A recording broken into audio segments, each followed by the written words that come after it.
Mix ആക്കുവാണ്.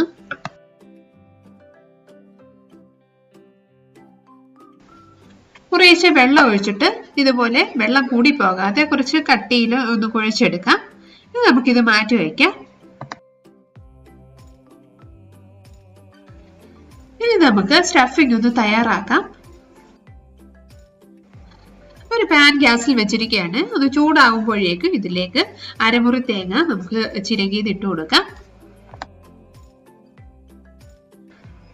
ഇതിലേക്ക് നമുക്ക് 1 spoon നെയ്യും കൂടെ ഒഴിച്ചു കൊടുക്കാം. തേങ്ങയിലേക്ക് മധുരത്തിന് ആവശ്യമായിട്ടുള്ള ശർക്കര ചീകിയത് ഇട്ട് കൊടുക്കാം. ഒരുണ്ട ശർക്കരയുടെ പകുതിയാണ് നമ്മളിപ്പോൾ ചേർക്കുന്നത്. നല്ലതായിട്ട് മധുരം വേണ്ടുന്നവരാണെങ്കിൽ കുറച്ചുകൂടെ ചേർക്കണം.